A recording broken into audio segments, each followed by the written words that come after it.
If I had known one phone call could turn my whole summer into a secret, I would have let it go to voicemail.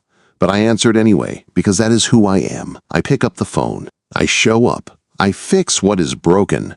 I just never thought the thing that would crack first would be me. My name is Evan Miller. I am 27, and I live in a small town off Lake Erie in Ohio, where the air smells like pine and water, and everyone still waves like they mean it.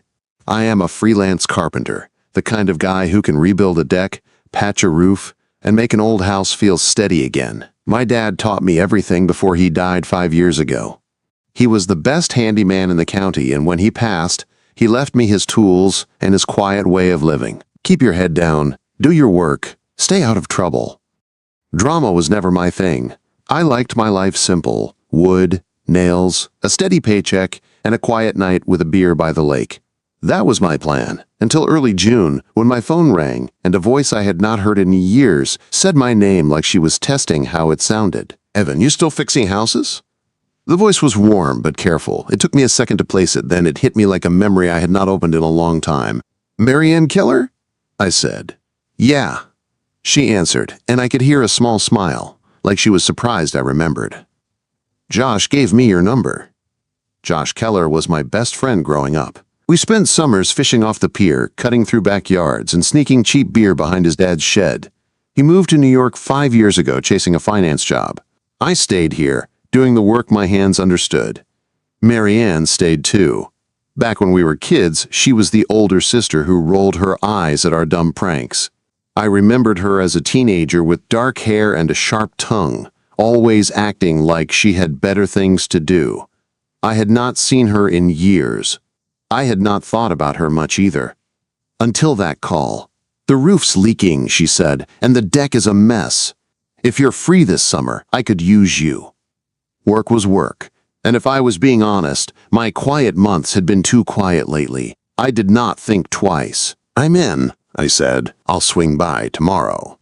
The next morning, I loaded my truck with my dad's tools, saws, hammers, a ladder, and enough supplies to start a war with rotten wood. The drive took 20 minutes, but it felt longer. I kept telling myself it was just a job, just Josh's sister, just a lake house that needed repairs. Then I turned down her gravel path, and the lake house came into view. It sat on a quiet stretch of shoreline, surrounded by tall pines that swayed like they were whispering to each other. The house was old but sturdy, with weathered cedar siding and a wide deck that wrapped around the back, facing the water. The roof looked tired, and the deck looked worse. Rotted boards, loose railings, the kind of thing that could put someone in the hospital if they were not careful. Marianne was waiting on the porch when I pulled up. She wore jeans and a loose white shirt, her hair tied back in a messy bun like she had not tried too hard, but it still looked good on her. She was not the girl I remembered. This Marianne was calmer, steadier. Her face had a softness that came with years, but her eyes held something deeper, like a story she was not ready to tell. When she smiled, it was small and careful, like she was measuring me. "Evan Miller," she said, crossing her arms. "All grown up." I climbed out of the truck with my toolbox, forcing a grin like I did not feel my chest tighten for no reason. "Marianne Keller," I said. "Still bossing people around?" She laughed softly, and the sound surprised me. It was not sharp like I remembered. It was warm. "Josh is in New York," she said. "So I have to settle for bossing contractors now." We walked around the house, and she pointed out the damage. The leak spots on the ceiling inside, the warped boards on the deck, a few windows that would not seal right. I nodded, taking notes, already mapping out the job in my head. It was big. 2 months if I worked steady. She did not hover. She let me measure beams and tap on boards while she drifted back inside, moving through the kitchen like she belonged there. Like the house, still newer. By noon, I had started tearing out rotten deck planks. The lake was calm, reflecting the sun like a sheet of glass. Sawdust stuck to my arms, and sweat ran down my back. I was focused, the way I always got when work took over. Then the screen door opened behind me. Marianne stepped onto the deck with a glass of iced tea. She set it on the railing next to me without saying much. When I looked up to thank her, I caught her eyes on me. Not just a quick glance, a look that stayed. It was quiet, but it landed heavy, like she was seeing something in me I had not meant to show. My throat went dry, and it was not from the heat. "Thanks," I said, keeping my voice steady. She nodded, then turned to go back inside. But before she disappeared through the door, she paused, like she wanted to say something else. She did not. The rest of the week followed the same rhythm. I showed up at 8 every morning. I worked the deck, climbed the roof, replaced boards, hammered, sawed, and fixed. Marianne drifted in and out, gardening, reading on the porch, cooking things that made the air smell like herbs and butter. We talked, but not much. She asked about repairs. I asked about Josh. Safe topics. Easy distance. The kind of space that keeps people from getting hurt. But by the end of the week, the distance felt thinner. She started lingering longer when she brought me water, standing a little closer when she checked my progress, watching me work like she was trying to understand what kind of man I had become. One afternoon, I was sanding a new plank when she leaned against a post, quiet as the lake behind her. "You're good at this," she said. I kept sanding, but my hands slowed. "It's what I do," I said. Her voice softened. "Your dad would have been proud." The sander went quiet in my hands. Nobody said my dad's name much anymore. I swallowed, surprised by the tightness in my chest. "Thanks," I said, and when I finally looked up, her eyes were on mine again. Hazel, flecked with gold in the sunlight. She held my gaze a beat too long, and something in me shifted, like a nail getting pulled loose. I looked away first, pretending to focus on the wood because that was easier than facing whatever was growing in the air between us. Marianne nodded like she understood something I did not, then walked back toward the house, leaving me alone with the sound of the lake and my own heartbeat. That night, driving home, I told myself it was nothing. Just a job. Just an old friend's sister. Just a look that lasted too long. But deep down, I knew I was lying. Because I could still feel her eyes on me, and the truth I did not want to admit was simple. I liked it. And if she kept looking at me that way, I was not sure how long I could keep faking like I did not want it to. By the second week, I started showing up earlier than I needed to. I told myself it was because the roof was a bigger mess than I expected. I told myself it was because summer jobs could dry up fast if you did not stay busy. But the truth was, I liked the quiet moments before Marianne came outside. I liked hearing the lake breathe and the pines creak, and knowing she was inside that house, moving through her morning like she had been doing it her whole life. That thought should have felt normal. It did not. It felt dangerous. Every time my truck tires crunched over her gravel path, I pictured Josh, his laugh, the way he called me brother even though we were not related, the way he trusted me.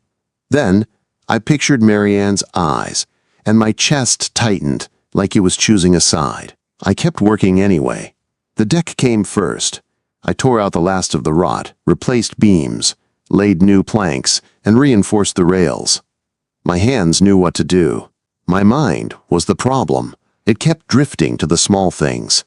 The way Marianne's hair fell loose when she forgot to fix it. The way she leaned over the porch rail to watch the gulls, not even noticing I was staring. The way she said my name like it meant something. On Tuesday, she brought out lunch instead of just a drink. A turkey sandwich, thick with avocado wrapped in foil, and a little bag of chips like she was feeding someone she cared about. "You didn't have to do this," I said. She shrugged like it was no big deal, but her cheeks warmed just a little.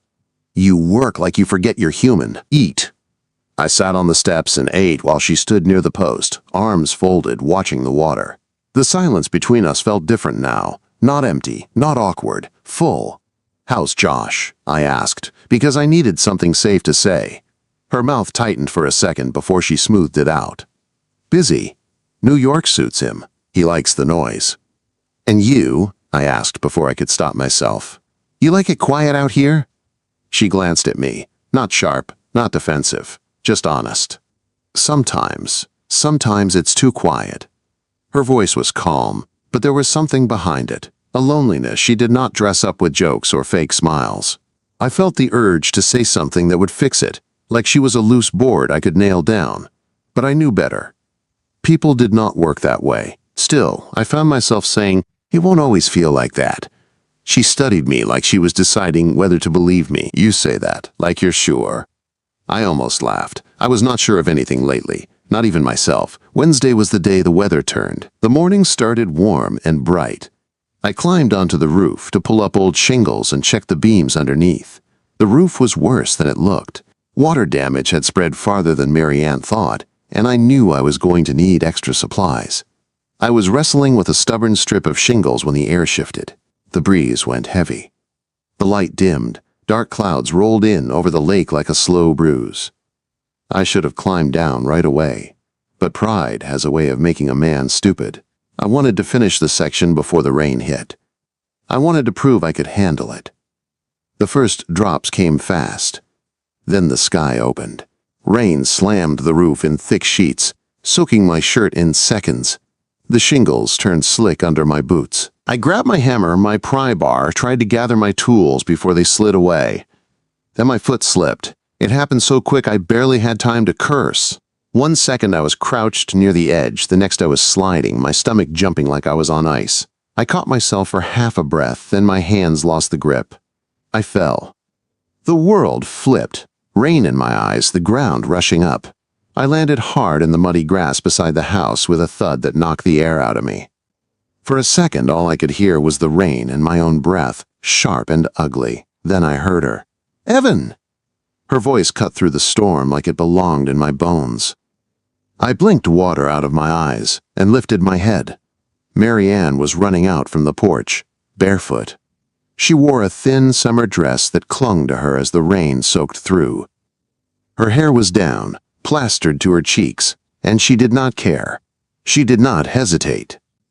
She dropped to her knees beside me, hands hovering over my shoulders like she was afraid to touch me and afraid not to.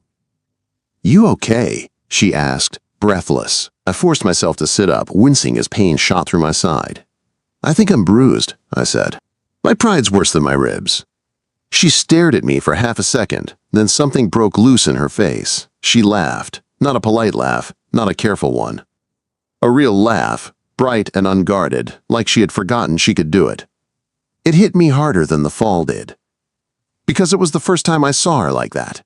Alive, not guarded, not alone.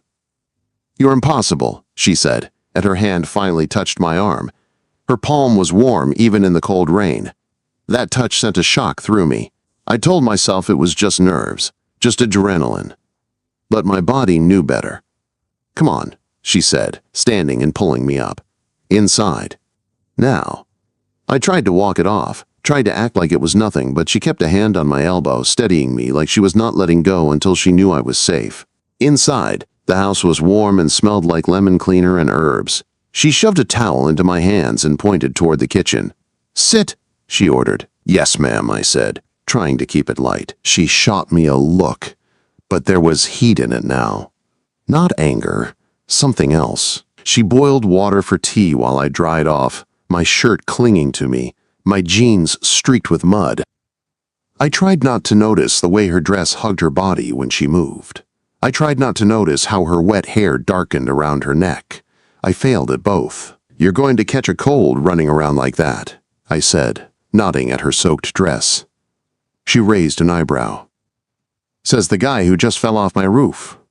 "Fair," I muttered. She handed me a mug. Steam curled up into the air between us. Our fingers brushed when I took it. A simple thing. But it felt like a spark. We sat at the small kitchen table while the rain hammered the windows. The silence was heavy, but not awkward. It felt like we were both listening for something underneath it. A truth. A confession. A mistake. "You didn't have to come out there," I said finally. "I would have figured it out." Mary Ann stared at me over the rim of her mug, her eyes steady. "Maybe I wasn't worried about you figuring it out." My breath caught. "Then what were you worried about?" Her jaw tightened like she was fighting herself. "Maybe I just didn't want you out there alone." The words hit me in a place I did not have armor. I tried to joke, to dodge it. "You're gonna make me think you care." She didn't laugh. She leaned forward just a little, her voice quiet and certain. "I do care, Evan." My heart thumped hard enough that I felt it in my throat. The room felt smaller, the air warmer, the rain louder. I looked down at my hands around the mug, because if I looked at her too long, I knew I would do something stupid. something I could not take back. "You shouldn't," I said, the words rough. Mary Ann's eyes softened, and she tilted her head like she could see right through me. "You're not as tough as you pretend to be." I let out a short breath. "I'm good at pretending." "I know," she said. "I've been watching you all week." That made my stomach drop, not because it was scary, because it felt good. We sat there, rain and tea and silence, and for the first time since my dad died, I felt like someone was looking at me and not just seeing a man with tools. She was seeing me. I didn't know what to do with that. When the rain finally slowed, I stood to go back out, because work was the only thing that kept me steady. Mary Ann followed me to the door. On the porch, she stood close enough that I could smell lavender on her skin under the rain. "You should take the rest of the day," she said. "I'm fine," I answered, though my ribs disagreed. She studied me, then nodded like she knew I was lying. "Fine. But be careful." I stepped off the porch, then looked back. She was still there, arms wrapped around herself, eyes locked on mine. The look was not casual anymore. It was a question. "Do you feel it too?" My throat went tight. I gave her a small nod that I hoped said enough without saying too much. Then I turned away, grabbed my tools, and forced myself back to work. But my hands were shaking. Because the truth I did not want to admit was getting harder to hide. Mary Ann Keller was not just watching me, she was waiting. And I was not sure how much longer I could keep pretending I wasn't waiting too. After the storm, things did not go back to normal. They only looked normal if you did not pay attention. Mary Ann stopped pretending the house was just a job site. And I stopped pretending I was only there for work. The deck started to feel like a shared space, not a project. The kitchen started to feel like a place where two people could sit too long without a reason. Even the quiet felt different, like it had a pulse. I kept telling myself to be careful. Josh was my best friend. The town was small. People noticed everything. Mary Ann was 12 years older than me, and she carried herself like she had lived through things I had only heard about. But every day, she made it harder to stay careful.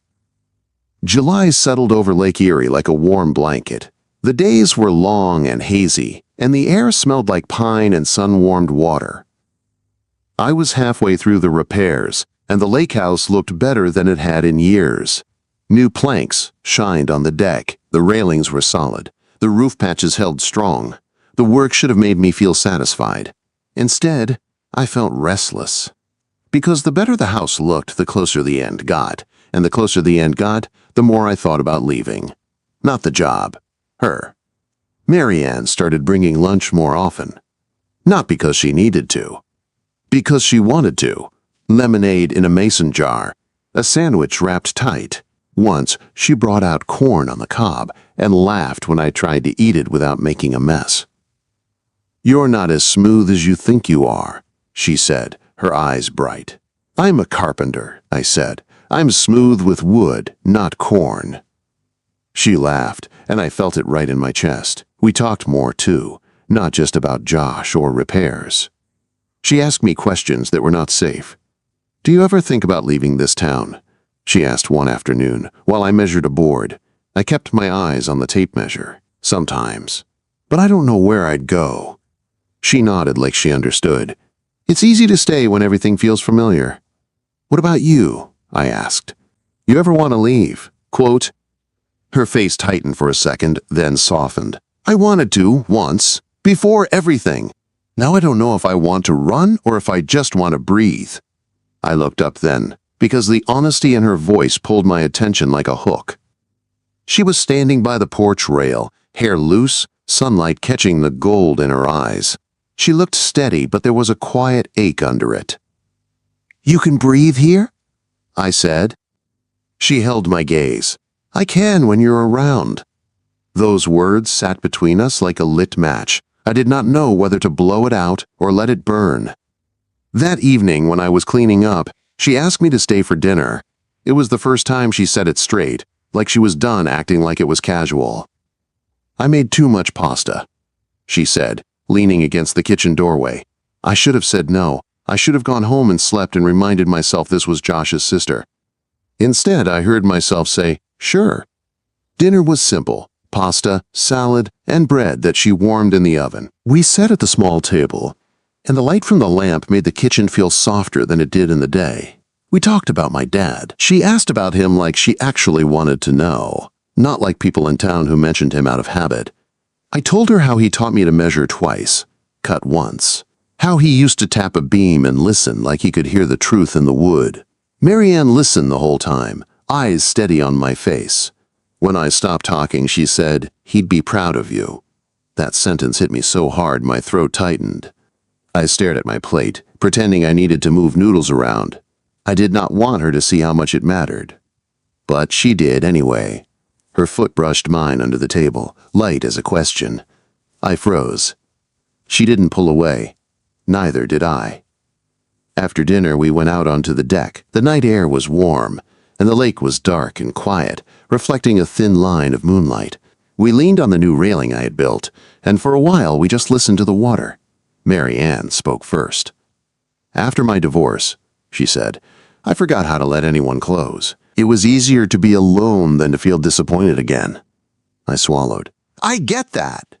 She glanced at me. "Do you?" I took a breath. "After my dad died, I built my life around work. It was easier than wanting things. Wanting things feels like giving them away to hurt you." Marianne turned her body a little, facing me. Her eyes looked softer than usual, but there was something sharp in them too. "And what do you want?" she asked. My heart kicked hard. I could have lied. I could have made a joke. I could have said I wanted steady jobs and a new truck and a quiet life. But her eyes made it hard to hide. "I don't know," I said, and it was the closest I had come to telling the truth. "I'm still figuring it out." She nodded like she respected that answer. Then she surprised me by walking inside and coming back with 2 glasses of white wine. "I don't usually do this," she said, handing me one. I took it, fingers brushing hers. That spark again. Small, but real. We sat on the deck steps, the wood still warm from the day. The lake looked like it was holding its breath with us. Marianne took a sip and said, "You ever think about what you'd build if you could build anything?" Quote. I let out a breath, relieved by the safer question. A shop, my own place. A repair shop where I can do things right. Not rushed, not cheap. Her smile was soft. "That sounds like you." "What about you?" I asked. She stared out at the water. "I used to want to travel, to see the world. Then I got married, and I started shrinking to fit someone else's life." Her voice stayed calm, but I heard the hurt under it. I wanted to reach for her hand. I wanted to tell her she did not have to shrink anymore. But I didn't move. Because my mind kept dragging Josh into the moment like a weight. The next day, Josh did it himself. I was on the deck, drilling a post, when my phone buzzed in my pocket. I wiped my hands and checked the screen. A text from Josh. "How's the lake house coming? Marianne says you're killing it." My stomach dropped. He had talked to her, she had talked to him. She had said my name to him like it was normal. I stared at the message too long, my heart pounding. I typed back something quick and plain. "Coming along, roof's solid, deck's almost done." Then I shoved my phone back in my pocket like I could shove the guilt away with it. Marianne stepped out a minute later, carrying a glass of water. She walked toward me, and before she could say anything, her eyes flicked to my face like she could tell something changed. "You okay?" she asked. "Yeah," I said too fast. Her gaze sharpened. "That was Josh, wasn't it?" Quote. I didn't answer, and that was answer enough. Marianne's mouth tightened. She set the water down gently, like she was making herself stay calm. "What did he say?" she asked. "He asked how the repairs are going," I said. "He said you told him I'm killing it."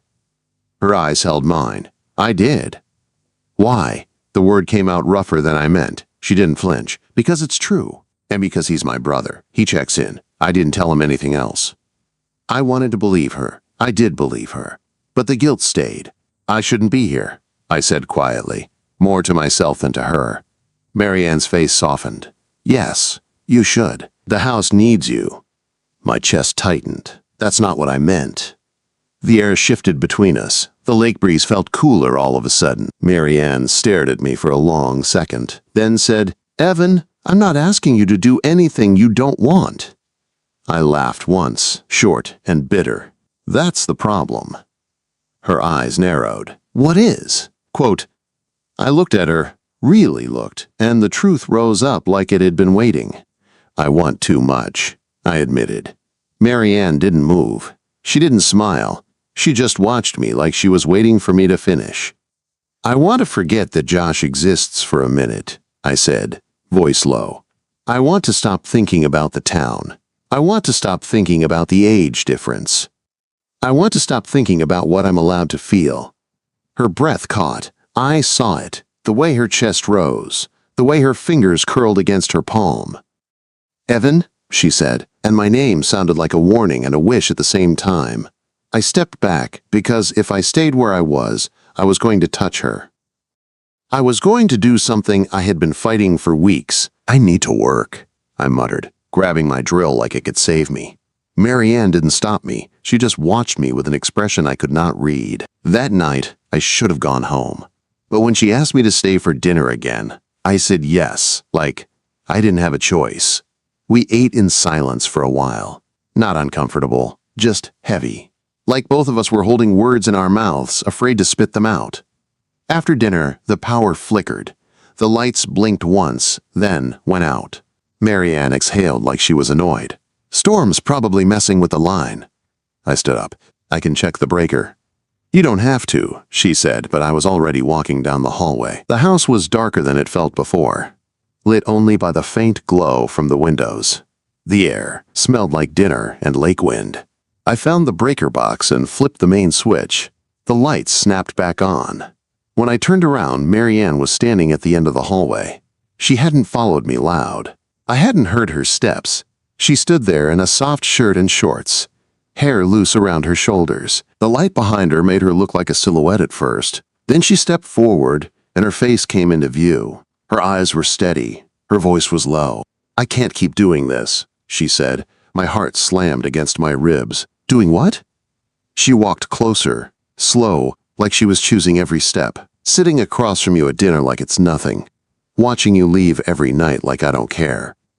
Acting like I don't feel it when you look at me. I swallowed hard, my mouth dry. Marianne! She stopped a few feet away. Close enough that the air between us felt electric. I know this is messy, she said. I know what people would say. I know what Josh would think. But I'm tired of living like I'm already done. Her eyes didn't blink. Then she took one more step, and her voice sharpened just enough to cut through every excuse I had left. Stop faking like you don't want this too, she said. My whole body went still. Every thought in my head went quiet except one. I did want it. And she was close enough now that if I moved even an inch, I would be crossing the line for good. Then my phone buzzed in my pocket again. I didn't look away from her, but I knew who it was before I even checked. Josh. And whatever his message said, I could feel it coming like thunder right before a storm. My phone kept buzzing like it was trying to save me from myself. Marianne stood in front of me in that hallway, eyes locked on mine, breathing steady even though I could see the tension in her shoulders. She had just said the words out loud, the ones I had been avoiding since early June. Stop faking like you do not want this too. I wanted to reach for her. I wanted to pull her close and forget everything else existed. But the buzzing in my pocket was a reminder that nothing about this was simple. Not Josh. Not the town. Not the 12 years between us. Not the way a line, once crossed, could not be painted back over. I forced myself to look down and pull out my phone. Josh's name lit up the screen in a message. You got a minute? Need to talk. Call me. My stomach dropped so hard it felt like the fall off the roof all over again. Marianne's eyes flicked to the phone, then back to my face. Her jaw tightened, but she didn't step away. That made it worse. It made me feel like she was choosing this, even now, even with the risk staring at us from my screen. I should call him, I said, my voice rough. Marianne nodded once. You should. Her calm almost broke me, like she had already accepted whatever storm was coming. I stepped back, not far, just enough to breathe. I hit call and lifted the phone to my ear. Josh answered on the first ring. EV, he said. His voice sounded normal, too normal. "What's up, man?" "Hey," I said. I tried to match his tone, tried to sound like my heart wasn't pounding. "You said you needed to talk." "Yeah," he said, and then there was a pause, a long one. "Listen, I'm thinking about coming home for a weekend, maybe next week." Next week. The words hit like a hammer. "Oh," I said. "Yeah, for what?" Josh exhaled. "I haven't been back in a while. I miss the lake. And I've been worried about Marianne." My throat tightened. Marianne didn't move. I could feel her presence like heat behind my shoulder. "Worried?" I repeated. "She acts fine on the phone," Josh said. "But she always sounds like she's holding something back. You know she's been alone out there, I hate that. And Mom and Dad being gone, it's just, I don't know, I feel guilty." Guilt. That word sat in my mouth like metal. Because I knew guilt too well now. "I get it," I said quietly. "She's doing all right, though." Josh chuckled once. "Yeah, she told me. She said you've been helping a lot." "That, you're doing a great job." My eyes slid to Marianne. Her face was unreadable, but her gaze didn't drop. She looked like she was waiting for me to do the right thing, whatever that meant. Josh kept talking. "I'm glad you're there," he said. "Seriously, you always were solid. I trust you." The hallway felt smaller. My chest felt tight. I stared at the wall like it could hold me up. "Yeah," I said. "Always." There was another pause. Then Josh's voice softened. "Evie, can I ask you something?" My heart slammed. "Sure," I forced out. "You ever feel like life got away from us?" he asked. "Like we blinked and suddenly we're adults with jobs and no summers left?" Quote. It was not the question I expected, but it still hit, because it was true, and because right now, my whole life felt like it was tilting. "Yeah," I said, "I feel that." Josh sighed. "I just want to come back and make sure she's okay. And I want to see you, too. We should grab a beer, like old times." "Yeah," I said again, voice tight. "That sounds good."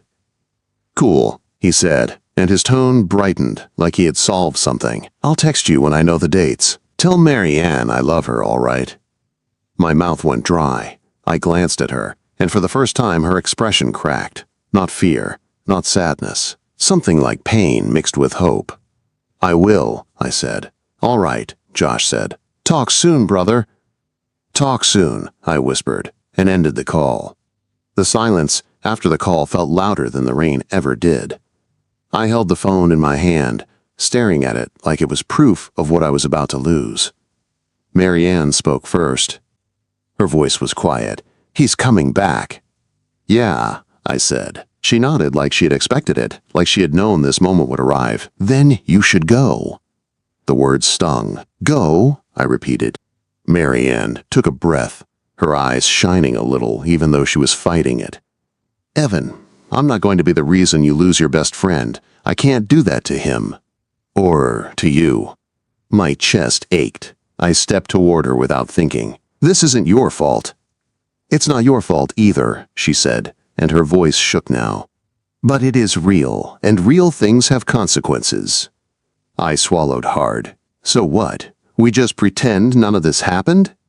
Marianne's laugh was small and sad. "We're already good at pretending. You said so." That hit me, because it was true. I had lived in pretending for years. I looked at her, at the woman, standing in a hallway of a house full of memories. A house she was trying to keep from falling apart. The same way she was trying to keep herself from falling apart. "I don't want to pretend anymore," I said. Marianne's eyes held mine. "Neither do I." Then she stepped closer again. Not fast, not desperate, just sure. "I meant what I said," she whispered. "Stop faking." My breath caught. I lifted my hand, slow, giving her a chance to stop me. She didn't. My fingers touched her cheek, and her skin was warm. Her eyes fluttered shut for a second, like she had been waiting for that touch all summer. And then I kissed her. It wasn't wild. It wasn't rushed. It was soft at first, like we were both scared of breaking something. But the moment our mouths met, something inside me unclenched. Like I had been holding my breath for weeks and finally let it out. Marianne's hands slid to my chest, gripping my shirt like she needed to anchor herself. I pulled her closer and the kiss deepened, slow and honest, like it had been building with every look, and every touch, and every unsaid word. When we finally pulled apart, her forehead rested against mine. "We can't do this," she whispered. "I know," I said, breathing hard. But my hands didn't let go. Marianne's eyes opened, and the truth in them almost undid me. "He's going to be here next week." "I know," I repeated. She swallowed. "And when he is, we have to be careful." I nodded, even though the word careful felt like a joke now. Marianne stepped back, wiping at the corner of her eye like she hated that she was about to cry. "You should go home tonight." I wanted to argue. I wanted to stay. But she was right. If Josh showed up and saw my truck here late, if he walked into the wrong moment, it would explode. So I grabbed my keys from the counter and headed for the door, my heart still pounding. Marianne followed me to the porch. The night air was cool, and the lake was dark. The water moving slow and steady like it didn't care about human mess. At my truck, I turned to her. "Marianne, what happens when he comes?" She stared at me, and the moonlight caught the gold in her eyes. "We act normal," she said. "For him." "And what about us?" I asked. Her throat moved like she was swallowing something hard. "We wait." Waiting felt like torture, but I could hear the truth in her voice. She wasn't pushing me away. She was protecting what mattered. Before I climbed into the truck, she reached into her pocket and pressed a folded piece of paper into my hand. "Don't read it now," she said. I looked at the paper, then back at her. "What is it?" Quote. "Just something I need you to have," she said, voice soft. "Read it when you're gone." I nodded and slipped it into my jacket pocket. I drove home with the window down, letting the lake air hit my face like it could clear my head. My mouth still tasted like her. My chest still felt like it was on fire. At home, I didn't turn on the TV. I didn't crack a beer. I just sat on the edge of my bed and pulled the note out of my pocket. My hands were shaking when I opened it. Inside was her handwriting, neat and steady. "Evan, I'm scared, not of you, of how much you make me feel. I forgot what it was like to want someone who sees me. If you want this too, come back when the leaves start turning. October. The deck might need another coat of stain, and I will still be here." My throat tightened so hard it hurt. I read it again, then again, until the words felt like they were carved into me. Josh was coming next week. The town would keep watching. The line we crossed could ruin everything. But as I folded the note and tucked it into my wallet, I knew something I could not unknow. That summer job had turned into a promise. And when October came, I was going back.